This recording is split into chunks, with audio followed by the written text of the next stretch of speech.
নমস্কার বন্ধুরা, অপর্ণা রান্নাঘরের আরও একটি পর্বে আপনাদের সবাইকে স্বাগত। কেমন আছেন বন্ধুরা? আশা করি ভালো আছেন। আজ চলে এসেছি গাটি কচুর দমের রেসিপি নিয়ে। ঝটপট এই গাটি কচুর দম আমি কিভাবে বানালাম সেই রেসিপিটাই আজ আপনাদের সঙ্গে শেয়ার করছি।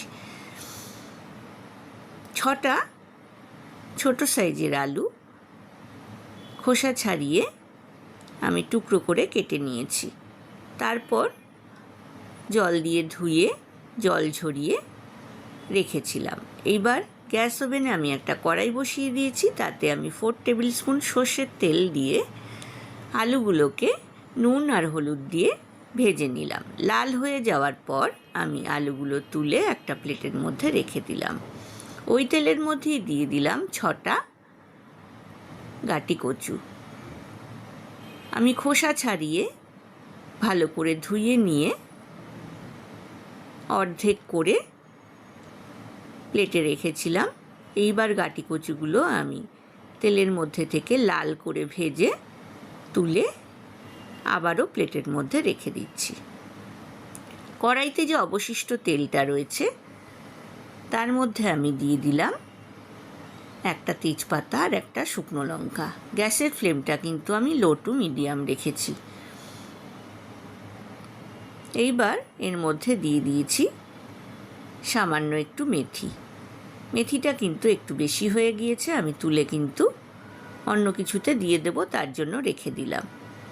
এইবার এর মধ্যে আমি মশলাগুলো একে একে দিয়ে দেব। প্রথমে দিয়ে দিচ্ছি একটা মিডিয়াম সাইজের কুচো করে কেটে নেওয়া টমেটো আর 1.5 টেবিল স্পুন আদা বাটা।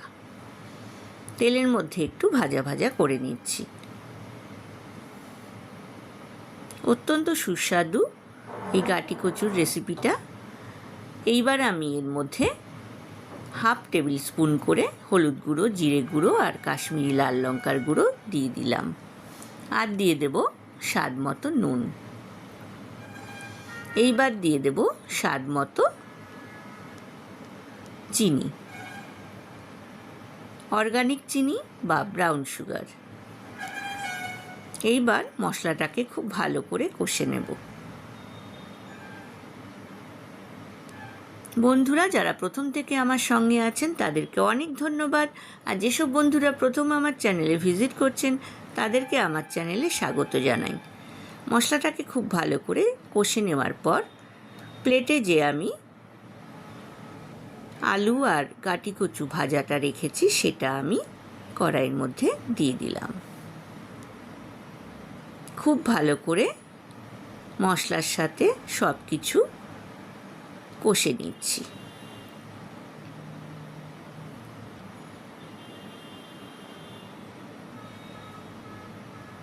এইবার এর মধ্যে দিয়ে দেব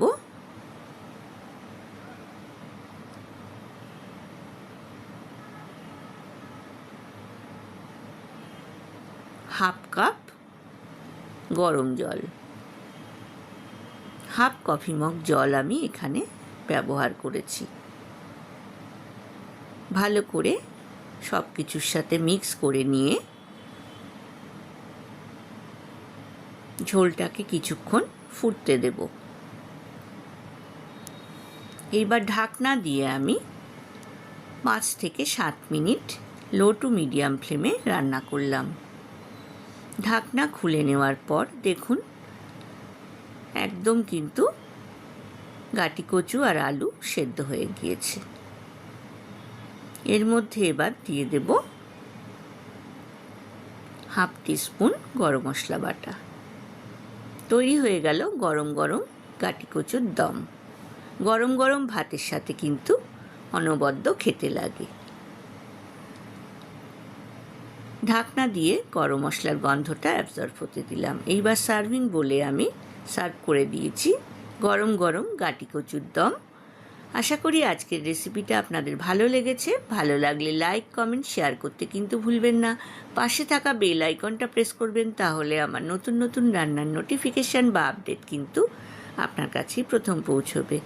আজ এ পর্যন্তই বন্ধুরা, দেখা হবে আবার নতুন রেসিপি নিয়ে। ভালো থাকবেন, সুস্থ থাকবেন। ধন্যবাদ।